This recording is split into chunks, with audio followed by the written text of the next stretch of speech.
Hey, it's Van. This video is going to be more of a celebratory video, I guess, instead of the other ones that I've done. They're more talking on specific things about mental health or just like in general shit that I want to talk about or vent about my life. But this is more of a celebration because after, as you can read in the title, after I think around 9 years of being depressed, now that I counted. Yeah, 9 years. After 9 years of struggling with depression and anxiety, hard to know which one came first. I can say confidently that I'm no longer struggling with that specifically. I still have similar insecurities, right? I'm still the same person. I still struggle with low self-esteem. I still struggle with this and that. But, I think I've said this before, but I can look at myself in the mirror and see a person there. Compared to before, when I looked at myself in the mirror and I saw nothing. I thought of myself as a subhuman person. Not even subhuman, I didn't think of myself as a person. Right? I saw myself as the only unconscious mind in this world. Which was irrational, I knew it was irrational, but that was just how I felt. It's good to know that I'm kind of over that. Even if I still have shit to work on, I don't really think of the stuff I have to work on in a negative light or in an intimidating way, as I usually did. Now I just see it in a hopeful way, because I know I have more tools to kind of work on my shit. And I just kind of want to talk about that, right? But I also say like a lot of the stuff that I personally learned on like struggling with this and helping people close to me that struggle with this to kind of get better, right? And before getting into that, I just want to comment that I just realized that I'm 20 right now. And if, I was depressed for 9 years, it means that out of what I remember, because I started having memories since like I was 4 years old, around 50% of my memories have been, through the lens of depression. I will dare say even more. I think as of right now, I've lived more with depression or than I have without depression. So that's crazy. That's crazy. But first off, I'll start easy. What has changed? What hasn't changed? What has changed is that I have more energy. Just in case, a couple of videos back, I told you that I was taking antidepressants. Actually, I have my whole journey here, just before, during, and after antidepressants. But I stopped taking them. I already went through the process and I was feeling better, and I just slowly started decreasing my dose until I didn't have a dose. So yeah, differences, more energy, better concentration. I'm going to say this because I know it's kind of funny every time you mention this topic, but even if it's funny, it is also a serious topic where I kind of got my sex drive back, which is, well, actually I wouldn't even say back, because I was depressed before I had a sex drive, so I kind of just got it. I'm better at socializing. I'm remaking a bunch of my friends because now I can actually sit down and talk to them without feeling this crushing anxiety. So that's the stuff that has changed, right? But a lot of it has been physical aspects of my life. Again, energy, concentration. My sleeping schedule has become better too. But hasn't changed, right? Because also I don't want to make this process appear like what you always see in fucking those shitty self-help books or self-help talks, right? In which they tell you, oh, I was miserable and this and that, and then one day I woke up and I was a different person and I was transformed and I didn't have problems, right? Nah. Shit doesn't work like that. At least not for me, right? I still have the same problem. Shit that hasn't changed. I still have my low self-esteem. I still have a little bit of imposter syndrome. I still get overwhelmed very easily, right? Not because of anxiety, but just because I just get overwhelmed easily by shit. So I'm still not a party guy. I'm still kind of introverted and shy sometimes when it comes to talking to people. I get nervous. I still have a bunch of the same struggles, the same worries. What changed is not like my struggles more than the lens at which I saw it through, which was the lens of depression and anxiety that just made everything worse and intensified every single one of my problems. So yeah, now that I kind of told you what has changed, what hasn't changed, I want to give like my, like I will say 4 main pieces of advice. I could say a bunch of shit, but I want to say like the 4 main things that I have learned from struggling with depression, having people struggle with depression, as I said before. Just in case, this is more for me because I always wanted to kind of structure the advice that I will say to people that have struggled with that, because as I said, I don't know how. I always draw in people with mental struggles. I just have that luck. All of my friends struggle with all of, like, I don't know, a lot of my close friends, most of them struggle with mental health in some way or the other. It's just my luck. Well, since I was depressed too, I guess that kind of makes sense. You know, I always wanted to have a structure in my mind, so when I find someone that struggles with that, I can just tell them, you know, what I had in mind, and just kind of in a more structured way, right? This video helps me for that. And if you get some ideas that are worth it, then great.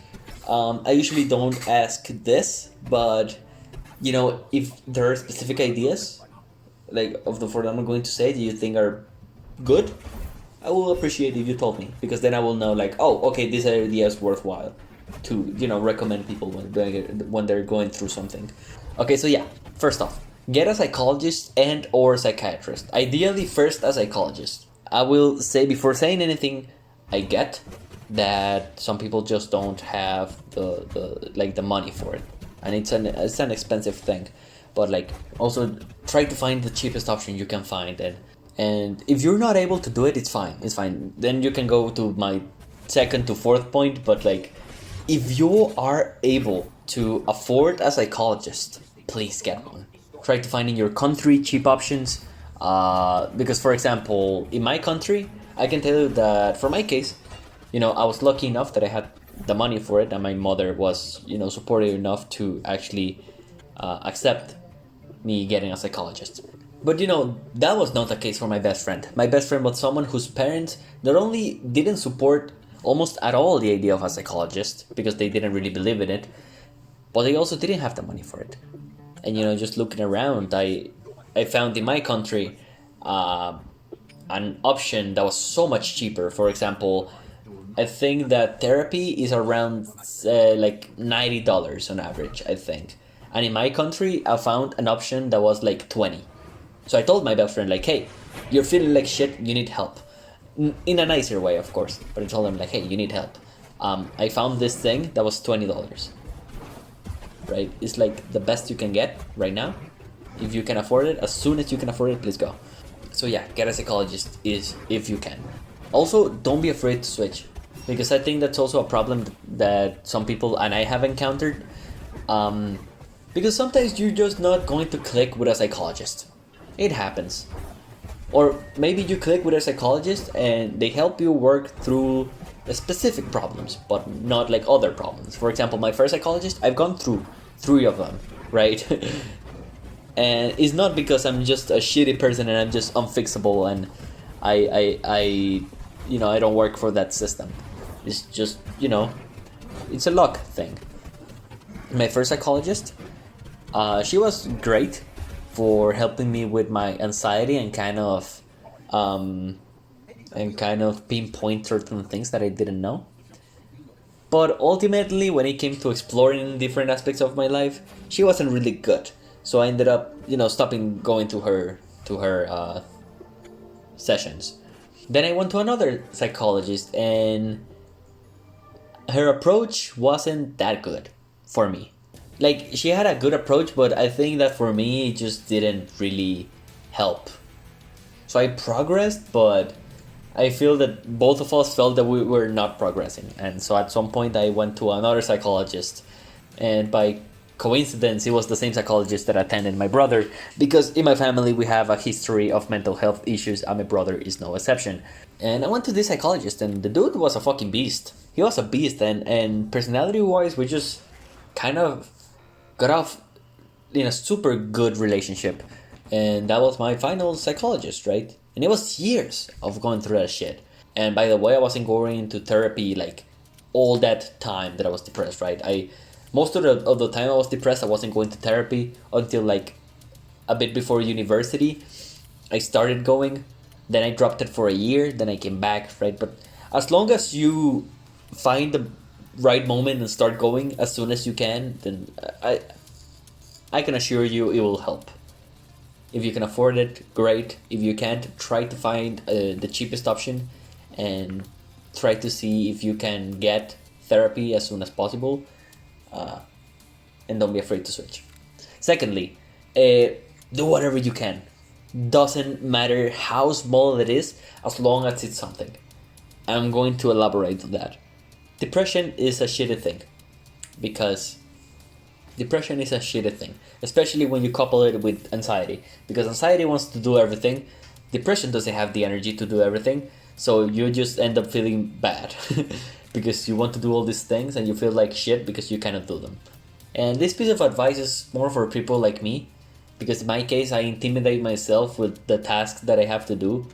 So for example, I can tell you that I either studied 6 hours straight, if not more, or I didn't study at all. I didn't have like a middle point, and it sucked because I just couldn't get a routine on anything, especially because I didn't have the energy to do anything.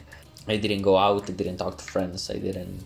The only thing I did was like play video games and read and sleep a lot. So what I started doing is like, okay, for saying an example is, let's say you want to write something, and I like writing, so that's kind of what I did, right? Just random shit, not really just sometimes stories, sometimes just and book analysis and whatever came to mind. If you tell yourself like I cannot write what I want to write, I cannot even write a single page, then don't write a single page.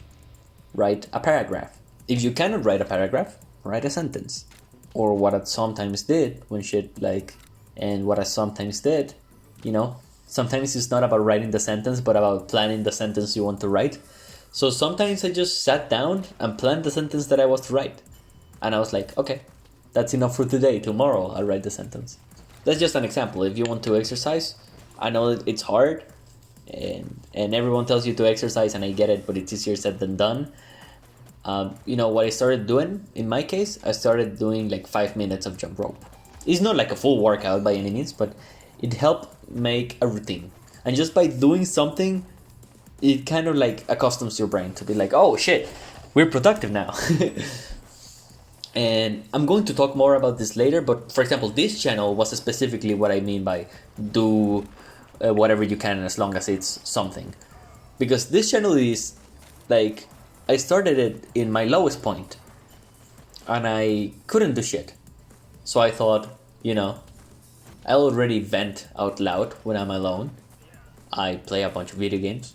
Why not mix them? I'm already doing that. I'll just record it and edit it.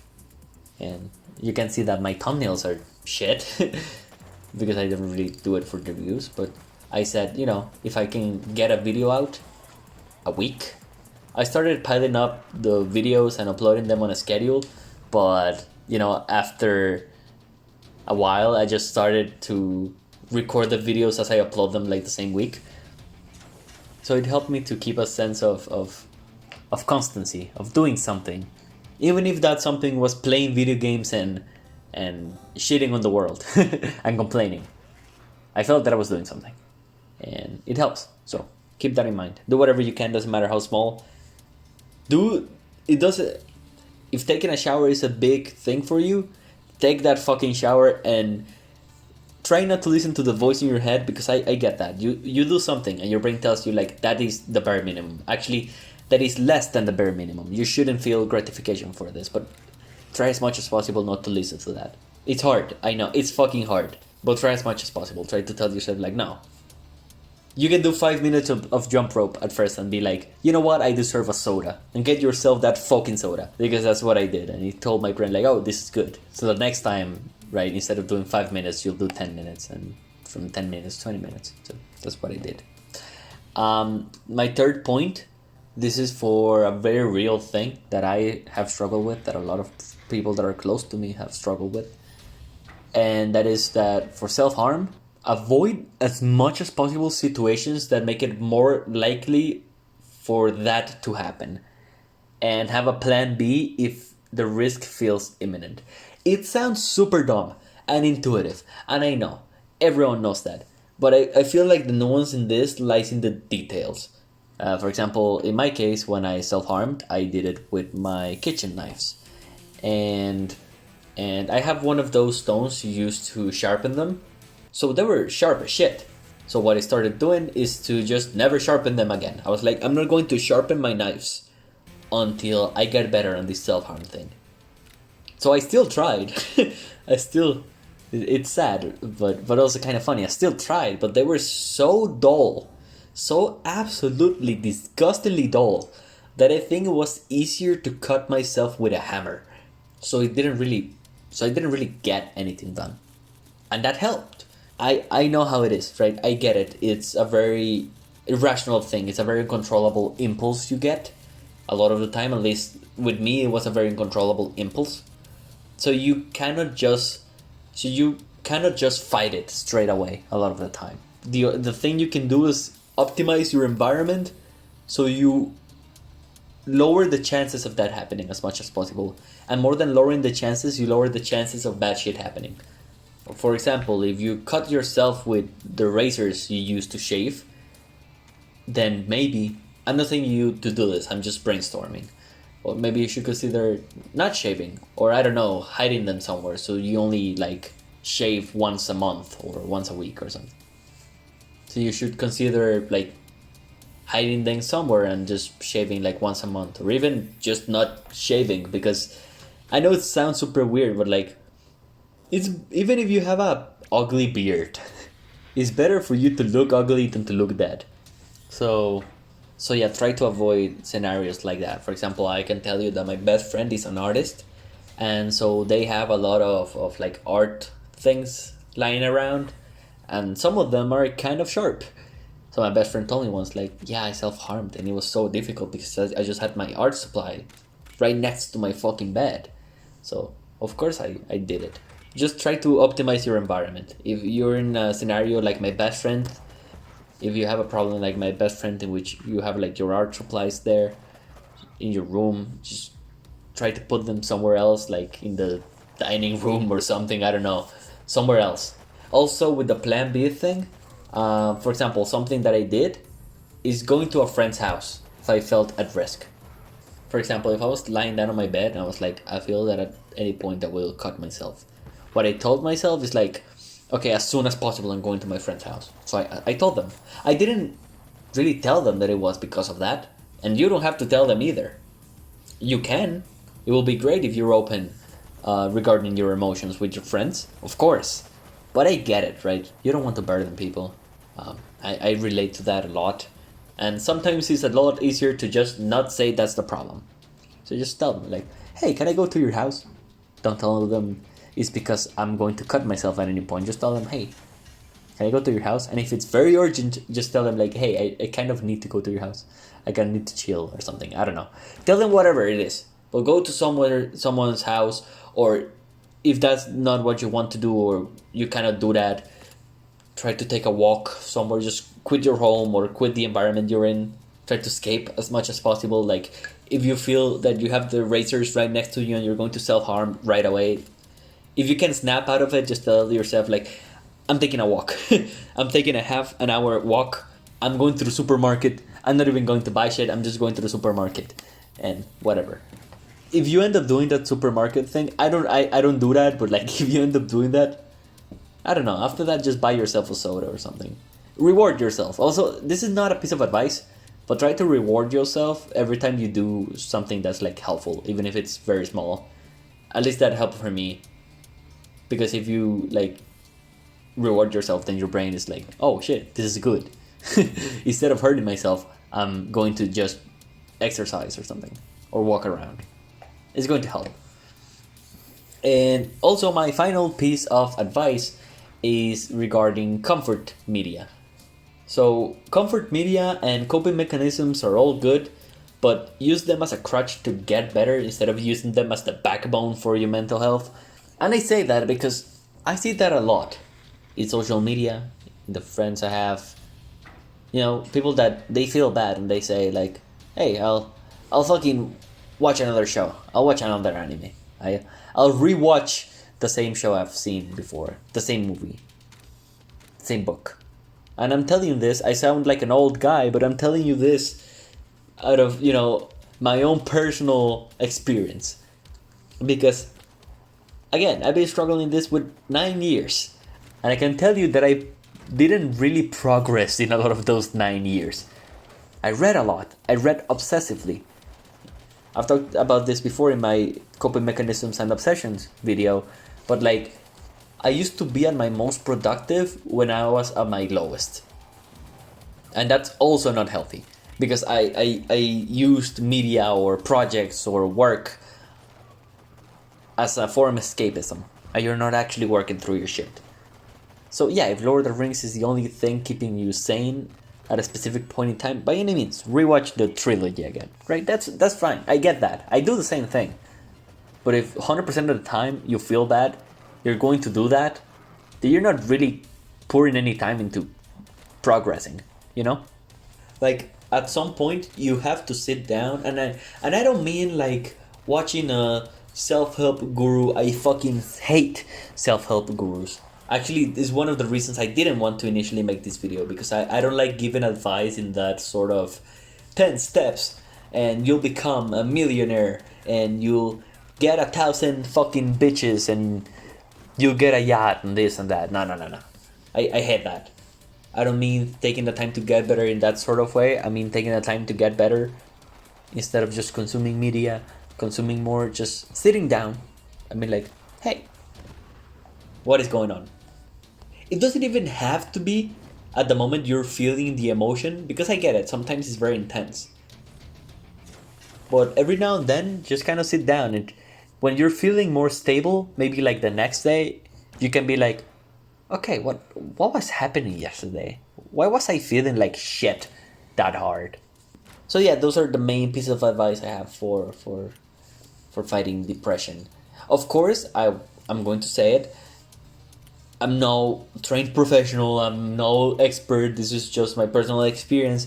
And as I told you before, this is kind of just to give my mind structure the next time I find someone, like a friend of mine or an acquaintance that has some problems, right? Because if I can help, I will help as a friend can. So it's more of a brainstorming session more than like actual professional advice that's going to change your life. Also, I try not to sound like condescending, because I feel that happens a lot in this sort of like, I guess, more mental health and getting better sort of videos, because they always tell you like, hey, just exercise, just go out, get out of your comfort zone. Like, yeah, it's shit that everyone fucking knows. And for example, that exercising thing, you can see that I only briefly mentioned it because it's one of those things that are very intuitive and most of us know about that, but it's so much easier said than done. So I hate like when people sound condescending, because yeah, of course you're saying that. You already went through it. It's easy just to say that kind of shit when you're on the other side, right? When you're going through that kind of shit, you have to understand that your energy and the amount of stuff you can do is limited. Those were the 4 pieces of advice. Get a psychologist or a psychiatrist. Find the cheapest option if you cannot afford the regular options. Don't be afraid to switch psychologists if you do get into that process, because sometimes you just don't click with people. And well, if you don't have the money for it, it's fine, right? It happens. But if you get the chance, do so, because see it as an investment. See it as an investment because when you're better mentally, you work better, you concentrate better, you just do everything better. And if you work better, I like to think that you're probably going to make more money. So I like to see it as an investment. Then, as I said, do whatever you can. Doesn't matter how small it is, as long as it's something. For self-harm, try to optimize your environment as much as possible to lower the chances of self-harm happening, and also trying to lower the damage that you do through self-harm. And finally, be careful with comfort media and coping mechanisms, because they may become an obsession, right? Especially when you suffer mental illness, you sometimes become prone to obsession because, you know, maybe that specific thing you're doing is the only form of solace and happiness you get. So it's very easy to focus on that and nothing else. So yeah. As a last thing, I just wanted to talk about the effect this channel has had on me. I left it last because I think it's the more personal part of this video, but this channel truly has helped me a lot. I also wanted to say that this is my first time checking the views. Actually, it started because I accidentally saw it, and then after I accidentally saw it, like of one video, I was like, I have to check the rest of them. and I'm satisfied. You know, I'm going to be honest, like, of course my channel is like absolutely fucking dead, right? I barely get views. And I'm fine with that. Because I started this channel without the purpose of getting views. You can see my thumbnails are shit. I don't really optimize my videos to be easy to find in any way. Because the whole point of this was to work as a sort of journal, to kind of log in my progress, right?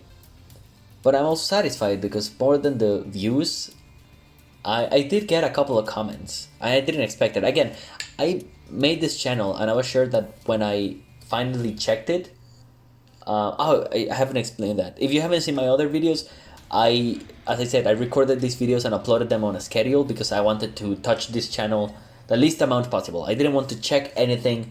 I didn't want to focus on views. I didn't want to focus on anything because that will just dissuade me from uploading them. So I said, you know, I'm just going to focus on uploading them, not anything else, right? And, you know, speaking my mind on things. So I'm very satisfied because I expected a big fat 0 in every single one of my videos. And I didn't get that. I got close to it, but I didn't get that. And you know, there's something gratifying about talking to a wall and seeing that people kind of see it. And you know, there's something gratifying about talking to a wall and finding that some people are like, hey, that's kind of interesting, you know? I did get a couple of comments that were like, hey, I did get a couple of comments that were pretty nice to me. And I appreciate that a lot, just wishing me the best, also telling me like the stuff they liked, certain ideas that they liked, or just relating with what I said. And you don't know how much that helped me when I read it today. Because again, I know there are people that share my problems, but because I don't really find them, I don't really talk to them, it's as if they didn't exist. So just getting this channel, seeing that people relate to me is good. It makes me feel great. Again, super endearing, and it really made my fucking day, to be honest. Especially because I didn't expect anything. So getting people commenting on it, even with the low views it had, it just made me think like, hey, you know, it doesn't matter if I get 10 views. If one of those 10 people cared enough about it to comment, that's good enough for me. I'm just happy knowing that at least one person got something out of it. So yeah, this is like kind of my login, my victory celebration sort of login on this channel. I will still talk about, you know, the problems that I want to work through. Also always going to probably mention my background with depression and anxiety, because even if I've moved past it, of course there are still the remnants of what it left in my life, right? For example, I went through my whole teenage years with depression, so there are a bunch of aspects in my life in which I feel that I'm behind my peers, right? People around my age. So I'm going to keep talking on that. I don't know how long this channel will last. You know, if I ask myself, do I see this channel becoming something great? I will tell myself, no, hell no. Fuck no. And it's fine like that. Right? It doesn't have to be. I don't really focus on the thumbnails or the marketing of it much. So, and it's a personal project anyways. Every sort of interaction that I get, it's a plus. So I kind of want to keep it as it is. I did start kind of getting into the thumbnail world, just doing very minimalistic things, because it just feels better to do better thumbnails, right? Especially because I've done not a lot of videos, but I've done enough as to get bored with just doing the random thumbnail that YouTube picks for you. So yeah, I'm going to keep uploading, going to keep doing the shit I'm doing, and it's something one. So yeah, I'm going to keep doing the shit I'm doing. I'm going to keep progressing, keep logging in the progress I've done. So try to have a nice day. I will surely try to have a nice day. Out of the 2 minutes that remain in this day, because actually a minute, because I kind of took too long to record this video. It's a 40-minute video. I'm going to have to edit it. But anyways, I'm rambling on. Bye bye.